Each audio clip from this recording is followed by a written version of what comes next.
warahmatullahi wabarakatuh. Perkenalkan, nama saya Dewi Amalia, mahasiswi jurusan Komunikasi Penyiaran Islam semester 3 kelas A. Di sini saya akan menjelaskan tentang konsepsi Al-Quran tentang nama-nama manusia. Manusia sendiri mempunyai banyak arti di dalam Al-Quran. Ada beberapa nama yang disebut dalam Al-Quran yang artinya sama, manusia. Cuman nama-nama itu tergantung makna yang terkandung di dalam kata-kata tersebut. Semisal yang disebutkan dalam Al-Quran itu ada 5. Yang pertama itu ada An-Nas, ada Al-Insan, ada Bashar, terus ada Bani Adam, terus ada Bariyah. Nama-nama tersebut itu mempunyai fungsi dan kedudukan tersendiri bagi si manusia tersebut. Ada yang membicarakan tentang sosiologisnya dari segi aspek psikologisnya atau biologisnya. Nah, kita akan kupas satu-satu. Yang pertama itu saya akan membahas tentang Bashar dulu. Bashar itu menurut Profesor Muhammad Quraish Shihab itu penampakan sesuatu dengan baik dan indah. Jadi Bashar ini juga mempunyai arti dari kata basyarah yang artinya kulit. Dan Bashar ini sebagai pembeda kita sebagai manusia dengan makhluk lain seperti binatang atau benda-benda yang lain. Bashar ini mempunyai arti kulit. Nah, kulit ini bisa kita bedakan, kulit manusia dengan kulit binatang itu jelas berbeda sekali. Dan ini penampakan yang disebut dengan penampakan yang indah.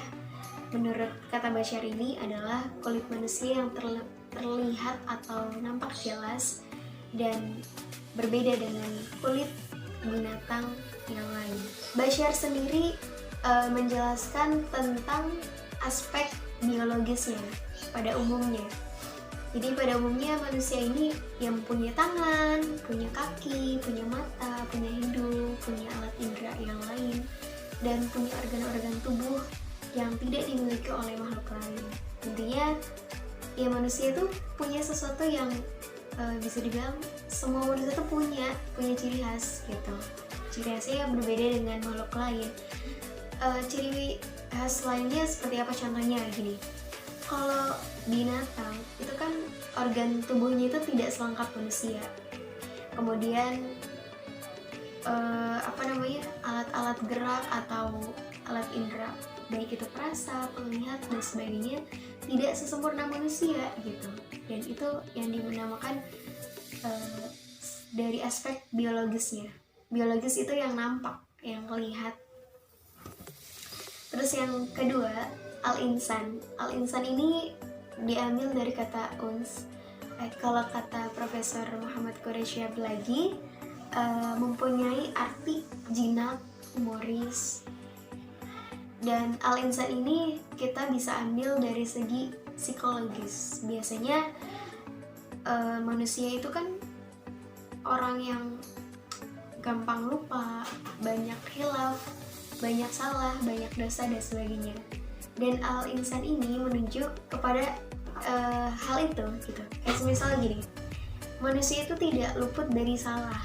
Nah, itu kata tidak luput dari salah itu yang menunjuk kepada Al-Insan, bahwasanya sesuatu yang hilaf, sesuatu yang bisa dilakukan oleh manusia yaitu dosa, yaitu menunjuknya kepada Al-Insan, kata-katanya itu. Ya, jadi secara psikologis ya manusia itu ya bisa lupa, bisa melakukan dosa, bisa melakukan kesalahan baik terhadap Tuhan maupun terhadap sesama manusia. Terus yang ketiga itu tentang Bani Adam.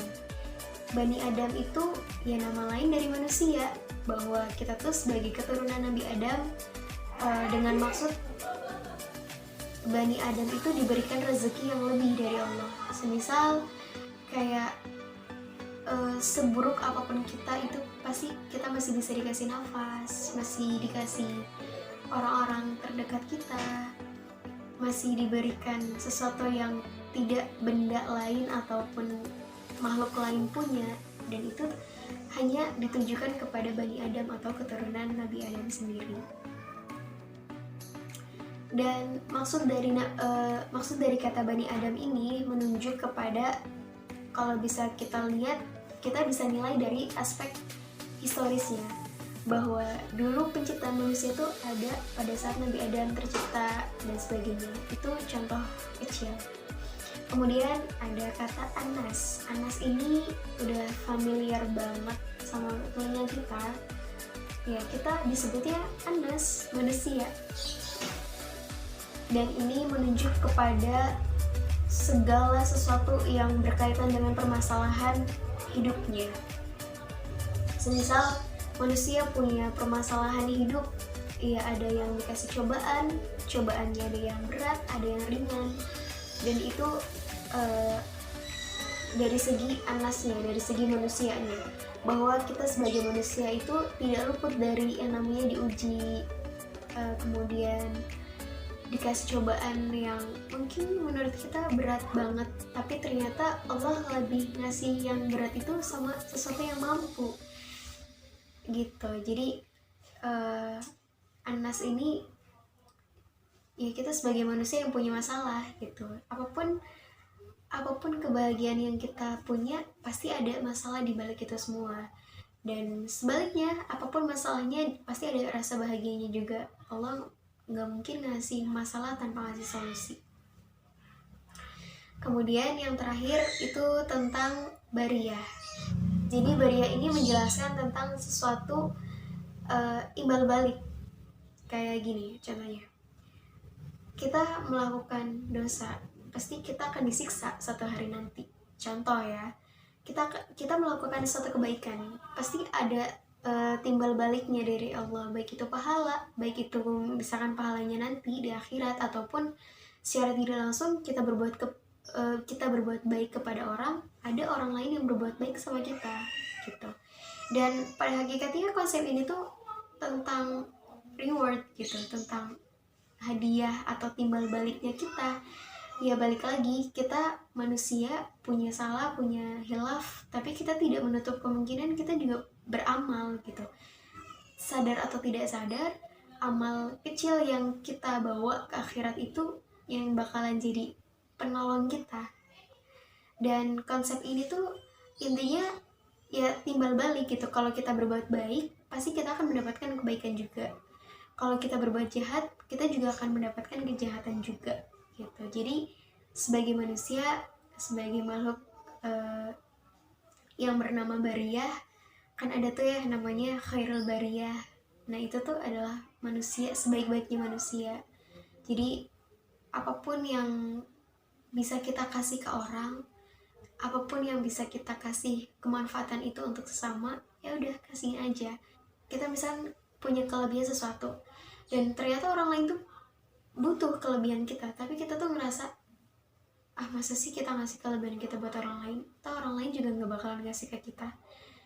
Nggak gitu loh. Jadi sebagai manusia yang khairul bariyah, sebagai manusia yang ingin menjadi khairul bariyah, manusia yang baik, ya sebaiknya kita berbuat baik kepada sesama kita.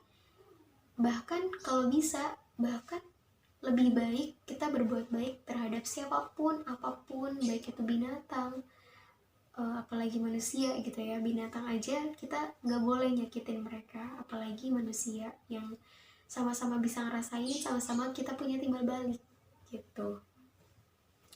Dan itulah tadi beberapa penjelasan singkat, sebenarnya penjelasan singkat yang mungkin umum banget, yang mungkin semua orang atau bahkan kalian yang nonton ini tuh paham tentang konsepsi nama-nama manusia. Cuman saya cuma sekedar mengingatkan bagi teman-teman semua yang mungkin kadang lupa, kita sebagai manusia tuh nggak ada yang sempurna. Kita punya hilaf, kita punya salah, kita punya dosa, tapi kita juga punya hati yang bisa berbuat baik kapanpun dan dimanapun. Jadi tetap pertahankan kebaikan itu dimanapun dan kapanpun kita berada. Insya Allah itu yang akan mengantarkan kita kepada kebaikan suatu saat nanti.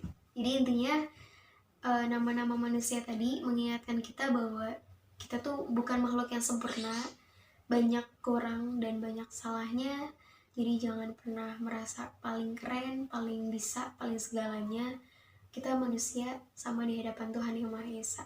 Jadi Intinya kita harus berbuat baik terhadap sesama agar kita mendapatkan kebaikan juga di akhirat nanti. Baik, itu saja yang dapat saya sampaikan. Segala kekurangannya mohon dimaafkan. Sampai jumpa lain waktu. Semoga kita bisa bertemu lagi. Wallahul muwaffiq ila aqwamit thoriq. Wassalamualaikum warahmatullahi wabarakatuh.